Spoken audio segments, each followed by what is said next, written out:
हाय सांग माने चलते स्टार्ट करवा आज ब्लॉग। मटर और आलू को आम सिझे नवा।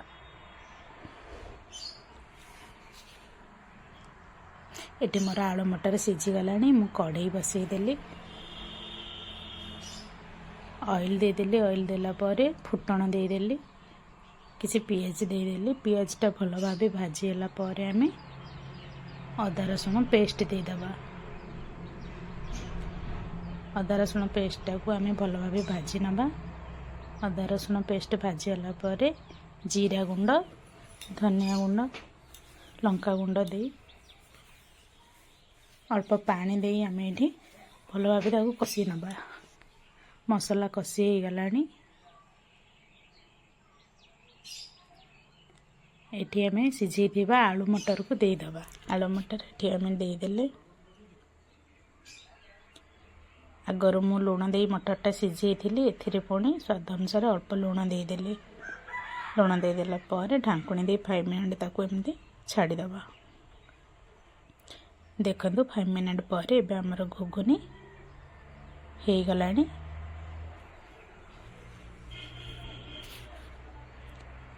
लास्ट रे आम गरम मसला दे ताकू ओल्हेदबा।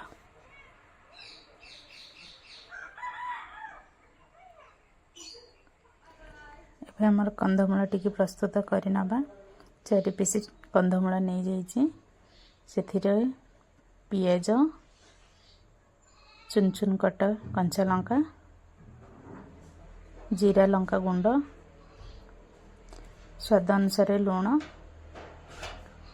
हलदी गुंड कस्तूरी मेथी चाट मसाला धनिया पत्र 2 चम्मच चाउल गुंड अल्प लंका गुंड 2 चम्मच बेसन भी मुझे देजी भल भाव मिक्स करवा।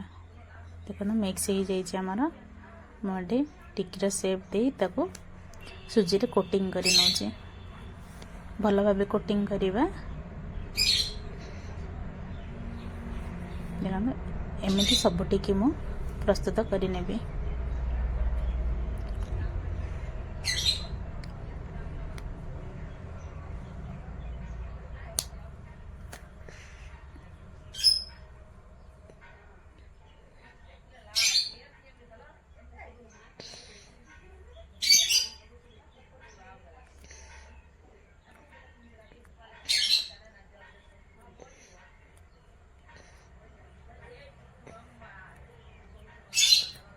देखो सब टिके मु बनई नेली।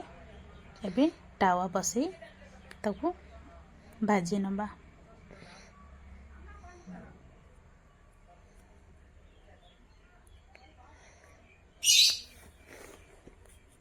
आपण एठी चाहिए भी ताकू छाणी परिबे।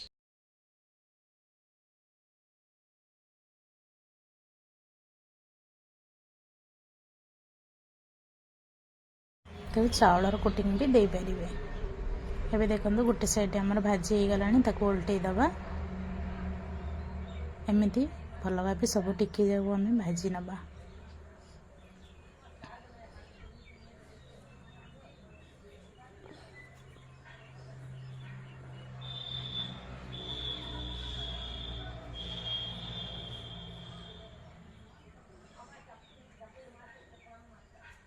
दुई साइड टिके भल भाव भाजी हो गलानी।